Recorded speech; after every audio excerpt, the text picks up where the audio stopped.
si la clave para programar el futuro de la vida estuviera, de hecho, en nuestra propia cocina? Suena a ciencia ficción, ¿cierto? Pero es una realidad y una bastante antigua. Hoy vamos a meternos de lleno en el fascinante mundo de la biotecnología, un campo que va desde el pan que comemos todos los días hasta la medicina que nos salva la vida. Así que empecemos por lo más familiar. Muy bien, vamos con nuestra primera sección, biotecnología en la cocina. Vamos a ver cómo algunos de los alimentos más comunes, de los más queridos, son en realidad pequeños milagros de la ciencia. Una ciencia que practicamos a diario sin siquiera darnos cuenta. Pensemos, por ejemplo, en el yogur. Esa textura tan cremosa, ese sabor tan particular, bueno, no aparecen por arte de magia. Son el resultado de un proceso biotecnológico súper preciso, la fermentación láctica, que es la que transforma la leche en este alimento que conocemos. ¿O qué me dicen del pan? Es la base de la alimentación de miles de millones de personas. Y aquí, unos obreros microscópicos, las levaduras, son las que hacen toda la magia. Se comen los azúcares de la masa y la van llenando de aire, dándole esa textura esponjosa que tanto nos gusta. Y claro, no podía faltar la cerveza. Igual que con el pan, las levaduras son las grandes protagonistas. Fermentan los granos para crear una de las bebidas más antiguas y famosas en la historia de justamente la biotecnología. Entonces, a ver, tenemos yogur, pan y cerveza. Tres cosas que parecen muy diferentes, pero que en el fondo comparten un secreto fundamental. ¿Cuál es ese hilo invisible que los conecta a todos? Pues la respuesta es la fermentación. Así es, todos estos productos son el resultado de una de las aplicaciones más, pero más antiguas de la biotecnología. En ella, microorganismos como bacterias y levaduras trabajan para nosotros, transformando materias primas en estos alimentos que disfrutamos tanto. Bueno, ahora que ya vimos la biotecnología en acción ahí, en la cocina, es un buen momento para definir exactamente de qué estamos hablando. Es tan simple como eso, en serio. Se trata de aprovechar el poder de la vida, ya sea una bacteria pequeñita o una enzima, para fabricar algo que nos sea útil o para resolver algún problema. Y si separamos la palabra, el concepto queda todavía más claro.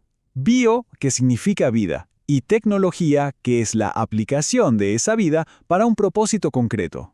Es una fusión súper poderosa que ha moldeado nuestra historia y que ahora mismo está diseñando nuestro futuro. Y bueno, hablando de diseñar el futuro, pasemos de la cocina al laboratorio para ver uno de los saltos más espectaculares que ha dado la biotecnología. Una historia que, literalmente, cambió la medicina para siempre, la revolución de la insulina. Como podemos ver en esta línea de tiempo, hasta en 1922, la única forma de conseguir insulina era sacándola de los páncreas de cerdos y vacas. Era un proceso, súper ineficiente y que además solía causar reacciones alérgicas. El verdadero salto cuántico ocurrió entre 1978 y 1982. Ahí fue cuando los científicos lograron crear la primera insulina humana recombinante. ¿Qué significa esto? Que combinaron ADN humano con el de una bacteria y lograron que la bacteria produjera insulina para nosotros, un antes y un después, de verdad. Y para que nos hagamos una idea de la escala de la que hablamos, se necesitaba más de 1 tonelada de partes de páncreas de cerdo para obtener apenas 100 gramos de insulina pura. Una locura. Era obvio que se necesitaba una nueva fuente, y era urgente. Esta cita lo resume a la perfección. La llegada de la insulina recombinante no fue solo un avance médico más, fue la prueba definitiva que demostró el poder increíble de la ingeniería genética para resolver problemas humanos a una escala masiva. Entonces la pregunta clave es, ¿cómo lo lograron? La solución fue sencillamente brillante. Reprogramar una bacteria súper común, la Escherichia coli, para convertirla en una microfábrica productora de insulina. Pensemos en una célula como si fuera una factoría muy organizada. Y eso fue justo lo que los científicos lograron controlar. A ver, ¿cómo funciona esta fábrica? Es como entregarle un manual de instrucciones nuevo. Primero, se aísla el plano, o sea, se identifica y se saca justo el gen del ADN humano que tiene el código para la insulina. Segundo, se envían las instrucciones. Este gen se inserta dentro de la bacteria que ahora va a ser nuestra obrera. Tercer paso, a producir. Se cultivan miles y miles de millones de estas bacterias obreras en tanques gigantes y todas empiezan a producir insulina sin parar. Y finalmente el cuarto paso, se recoge el producto, se purifica toda esa insulina y listo. Insulina humana idéntica a la nuestra, pero producida de forma masiva y segura. Pero el impacto de la biotecnología va muchísimo más allá de la medicina. Ahora vamos a ver cómo esta misma lógica de programar la vida nos está ayudando a construir un planeta más sostenible. Un ejemplo de algo que usamos casi todos los días, los detergentes. Los de antes contenían fosfatos, que contaminaban muchísimos ríos y lagos. Hoy, gracias a la biotecnología, usan enzimas, que son proteínas expertas en descomponer manchas de forma biodegradable. O sea, limpian mejor y de paso cuidan el planeta. Es que la versatilidad de la biotecnología es increíble.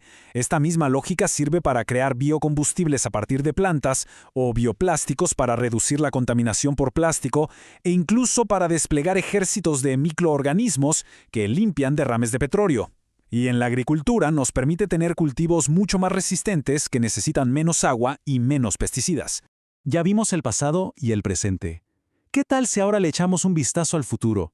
A esa nueva frontera de la ciencia, donde ya no solo estamos leyendo y editando la vida, sino que estamos empezando a escribirla desde cero. Y aquí está la gran diferencia. La clave. La ingeniería genética, como lo que vimos con la insulina, es como editar un texto que ya está escrito. Pero la biología sintética, eso va un paso más allá. Es como escribir un libro totalmente nuevo. Se diseñan y construyen sistemas biológicos que simplemente no existen en la naturaleza. Y ojo que esto no es cosa del futuro lejano. Las vacunas de ARNM, que han sido tan importantes últimamente, son un producto directo de la biología sintética. Y también lo son algunas de las carnes vegetales, como la Impossible Burger, que usa una levadura modificada para producir la molécula que le da a la carne ese sabor tan característico. Y así llegamos al final de este recorrido. Vaya viaje, ¿no? Empezamos con un yogurt y terminamos programando células como si fueran ordenadores. La biotecnología nos ha dado herramientas increíblemente poderosas. Así que la gran pregunta que queda en el aire ya no es tanto qué podemos crear, sino qué deberíamos crear. Y esa es una pregunta que sin duda definirá nuestro futuro.